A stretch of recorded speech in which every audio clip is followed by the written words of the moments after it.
BJP సభ్యులందరికీ, పురంధరేశ్వరి గారికి అందరికీ కూడా హార్దిక కృతజ్ఞతలు తెలియజేసుకుంటున్నాము. అలాగే వైసీపీ గెలుపు కోసం కష్టపడ్డ ప్రతి కార్యకర్తకి, ప్రతి ఒక్కళ్ళకి, వైసీపీ కుటుంబం మొత్తానికి కూడా పేరు పేరున ధన్యవాదాలు.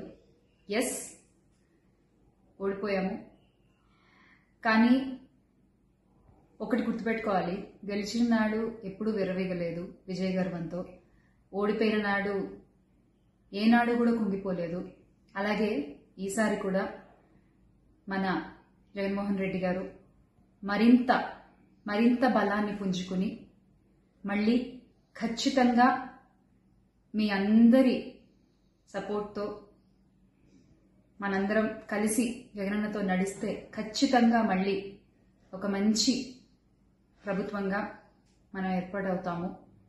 దేవుడిపై నమ్మకం ఉంచి ప్రజలకి మంచి జరగాలని కోరుకుంటూ, ఎస్, ఎప్పటికీ జగనన్నతోనే అందరం కలిసి నడుద్దాము, మంచి చేద్దాం. ఏదైనా ప్రజలకి మంచి జరగడం ముఖ్యం. ఈ 5 ఏళ్లు కూడా ఆంధ్రప్రదేశ్కి ఎంత మంచి జరగాలో అంత మంచి జరగాలని మనస్ఫూర్తిగా కోరుకుంటున్నాను. జై వైసీపీ, జై జగన్.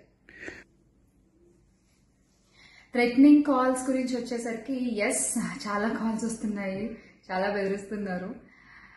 ఒక రకమైన భయంగానే ఉంది నాకు కూడా. కానీ ఏంటంటే ఒకటే చెప్పాలండి, నేను మీకు ఒకటి నచ్చుతుంది, నాకు ఒకటి నచ్చుతుంది, అలా అని చెప్పి మీకు నచ్చింది నాకు నచ్చిందని చెప్పి మీరు బతకడానికి వీల్లేదు అంటే ఇది చాలా అన్యాయం అన్న, చాలా అన్యాయం.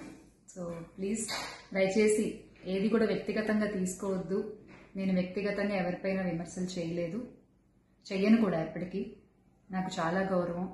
ఎవరన్నా కూడా వ్యక్తిగత విమర్శలు ఏవి నేను ఎప్పుడు చేయలేదు, చేయని మళ్ళీ చెప్తున్నాను. సో దయచేసి మీరు కూడా ఏది పర్సనల్గా తీసుకోవద్దు. ఎస్, ఒక పార్టీని గెలిపించేటువంటి ప్రయత్నంలో నేను ఎంత చేయాలో అంతా చేశాను, ఉన్నదే చెప్పాను, లేనిది ఎక్కడా మాట్లాడలేదు. దయచేసి దాన్ని మీరు అర్థం చేసుకుంటారని కోరుకుంటున్నాను. కొత్త డ్రామా షురూ చేసిన యాంకర్ శ్యామల ఓడిపోయిన 4 రోజుల తర్వాత వచ్చి పాపం థ్రెటనింగ్ కాల్స్ వస్తున్నాయని చెప్పి, చంపేస్తామని బెదిరిస్తున్నారు అని చెప్పేసి పాపం విక్టిమ్ కార్డ్ ప్లే చేయడానికి, సింపతి డ్రామాలు క్రియేట్ చేయడానికి ట్రై చేస్తుంది. అదేదో రేవ్ పార్టీ గురించి ఏదో ట్రోల్స్ చేశారని గబగబా వెళ్ళిపోయి కంప్లైంట్లు ఇచ్చావు కదా, పరువు నష్టం దావాలు వేస్తా అన్నావు కదా. ఒకవేళ నిజంగా నీకు థ్రెటనింగ్ కాల్స్ వచ్చుంటే నువ్వు ఇట్లా లైవ్లో లేకపోతే వీడియోలో చేయవు, పోయి పిఎస్లో కంప్లైంట్ చేస్తే ఖచ్చితంగా నీ థ్రెటనింగ్ కాల్ కనుక వచ్చుండుంటే న్యాయం జరుగుద్ది. సో ఇక్కడికి వచ్చి సింపతి డ్రామాలు క్రియేట్ చేయొద్దు. నేను ఏది మాట్లాడినా నిజమే మాట్లాడాను అని చెప్పి మళ్ళీ నన్ను టార్గెట్ చేయకండి, ట్రోల్ చేయకండి, నేను పర్సనల్గా ఎవరిని మాట్లాడలేదు అంట.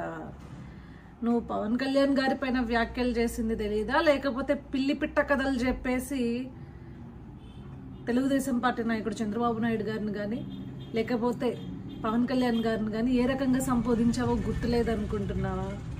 అన్నీ గుర్తున్నాయి. కాకపోతే కూటమి కార్యకర్తలు కంటే తెలుగుదేశం పార్టీ మరియు జనసేన కార్యకర్తలు ఎవరికి నిన్ను పట్టించుకునేంత టైం కానీ, నీకు సినిమా ఇచ్చేంత, అంటే నీకు ఒక సీన్ క్రియేట్ చేసేంత తాకత్ కానీ నీకు లేదు. అది గుర్తుపెట్టుకో. ఎందుకంటే నువ్వు నెల్లూరు నుంచి శ్రీకాకుళం లెక్క చెప్పావు కదా రూట్ మ్యాప్, నువ్వు ఎక్కడ క్యాంపెయిన్ చేసినా అక్కడ చిత్తుగా ఓడిపోయింది. కాబట్టి పెద్ద నిన్ను ఎవడు దేకాలని కూడా అనుకోవట్లేదు. సో మీడియా ముందుకు వచ్చి ఈ షోలు ఆపమ్మా. ఒకవేళ నిజంగా కనుక నీ మీద ఏదైనా ఇట్లా థ్రెటనింగ్ కాల్స్ అవి వచ్చుండుంటే పో, లీగల్గా యాక్షన్ తీసుకో, ఎవడు వద్దనలేదు. అదే కానీ అంతేగాని మా పార్టీ, తెలుగుదేశం పార్టీ మరియు జనసేన పార్టీల దగ్గర నుంచి ఇట్లా కార్యకర్తల దగ్గర నుంచి ఇట్లాంటి కాల్స్ వస్తున్నాయని చెప్పేసి మీడియా ముందుకు వచ్చి సొళ్ళు పురాణాలు చెప్పి డ్రామాలు చేయొద్దు.